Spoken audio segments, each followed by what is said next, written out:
Hi, welcome to the small shed. This week we're back on the road again, going to get some bits and pieces for a bit of refurbishment work. See you in a minute.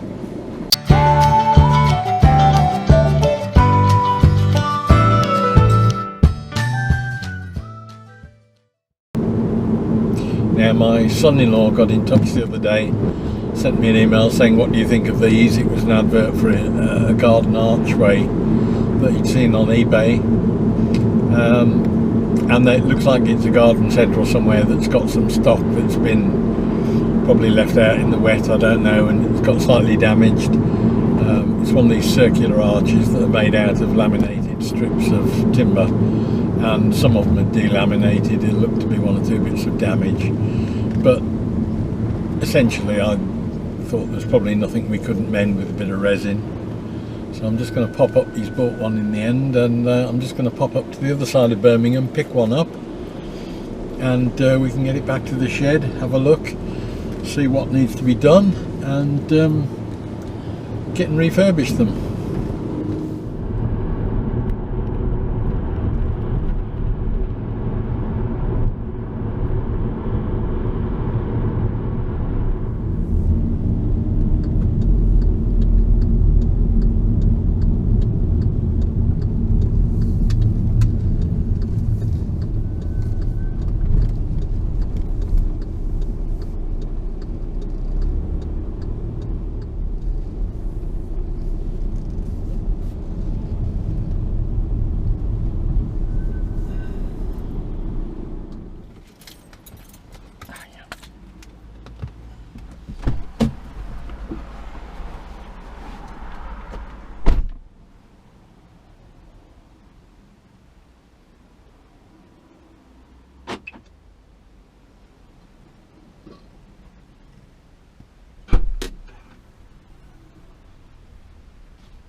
Okay, so that's got stage one sorted, which is to go and fetch the things. Next step, I think, will just be clean them all up so that I can assess what's wrong with them. They want to clean down, wash down, get all the crap of ages off them. Initial impressions are pretty much as I expected. There is a little bit of delamination on some of them and a lot on others, but they are still a bit wet here and there, so they need some work doing on that. I'm not quite sure how I'll deal with the smaller delaminations, but I'm guessing some sort of thin epoxy and probably a clamping pressure should get me to where I want to be, and that will seal them up. A little bit of sanding to do on that one because it's been left out in the weather and you can see it, but I don't think we've done too badly. These things retail at about £500 normally also, and we've got this for 160 I think, so not a bad deal.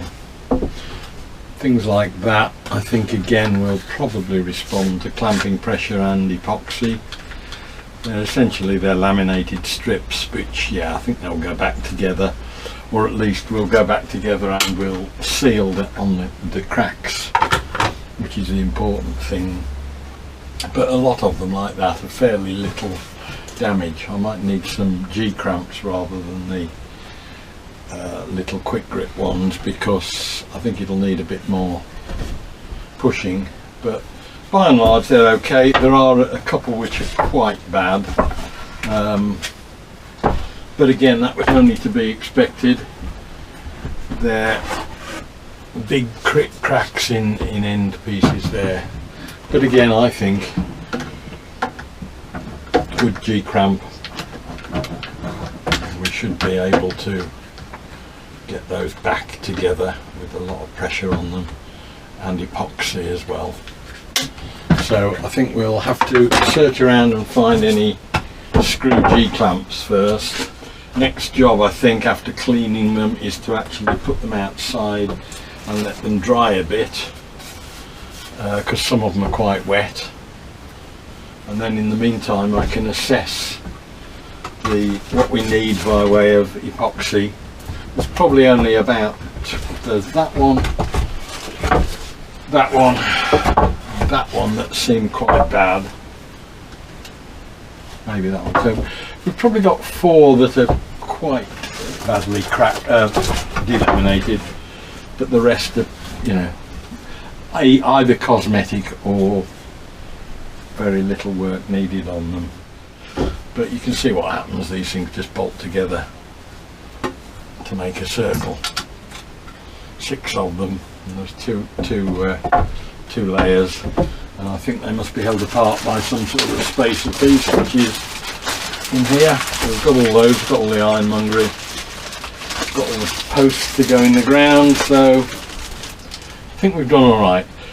So we'll get on with that now, and when I've had a study of what's going on with regards to resins, I will come back and we'll see where we go with it.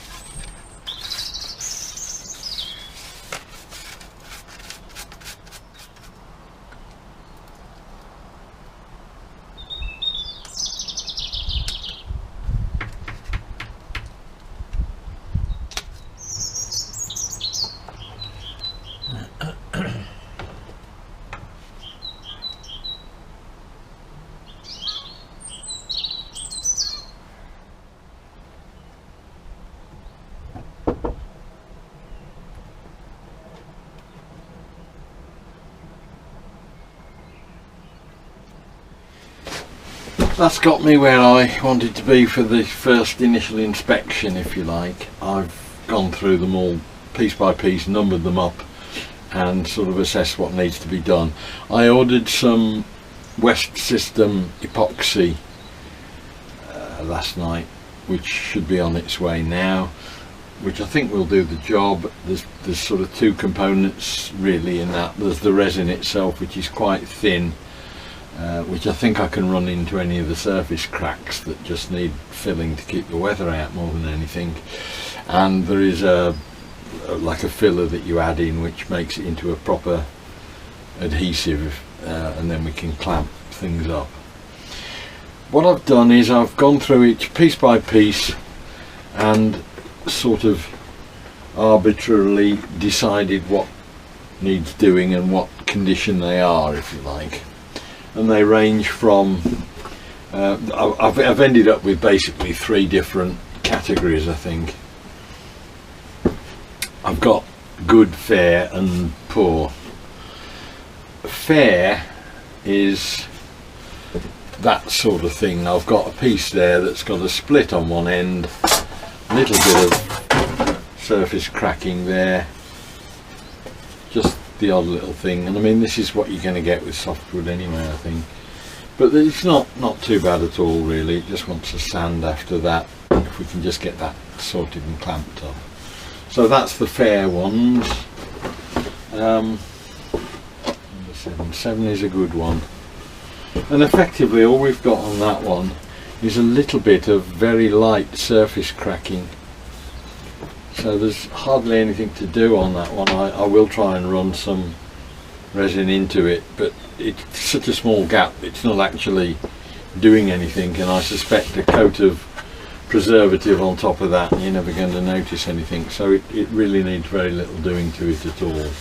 Just the odd tiny bit of filling almost. And then we get on to the poor ones, which are a bit more like that. They've got big cracks that run right the way through the timber and quite a long way down. They're going to need a lot of clamping up to fix them, and quite a bit of surface preparation afterwards to get all the resin off and everything. And of that, what have I ended up with? I've ended up with 1, 2, 3, 4, 5 good ones, which mean there's very little work on them. I've ended up with 1, 2, 3, 4, 5 fair ones, which there's a little bit of work, not too much, but that's okay. And I've ended up with 1, 2 poor ones, which is not at all bad really. They're the ones that will need a lot more machining and clamping up and time spent on them, I think. But on the whole, I'm quite pleased. I've also checked through and I've got all of the other components. I also looked up last night on the internet and found, well, what I thought at the time was an equivalent one, and it was retailing at £600 and actually for sale at about 5. When I open the instructions, I find that this is actually one of those ones. They're made by Wards, I think. So we've got a good deal on that, I think, and also we've got the legs in with it, which are about another £30. So that's a bit of a bonus. And we've got the little timber bits. There are some blocks that go on at the bottom to take the pegs that go into the ground. So we've got everything we need, all the cross things that go through that join the two arches together. So I've really only, all I can do now is wait for the epoxy to come and we can make a start. And the other thing I forgot to mention was that a couple of them are quite wet. They've been waterlogged, I think. So I'm going to need to leave those to dry. I've got them propped up right up the side of the house. So whether or not we get any more movement because of that, I don't know. We'll wait and see as it goes off. But it's nice weather at the moment, sunny, there's a bit of wind up the side that will hopefully dry it out. So that will not take too long, I don't think. Okay, so that's the arch collected, safely home, assessed, and it's not too much of a horror show, so I think we've got a good chance of getting it sorted. So next time I'll be getting all the repairs done, and there's probably 3 or 4 different ways I'm going to have to do that to deal with the different stages of whether it's a small crack or a big opening that needs binding up together, or just something that needs a bit of filler. And we'll do that in a couple of weeks' time. I hope the video was of interest. Look forward to seeing you next week. We'll be doing something different, and I look forward to seeing you then. Bye.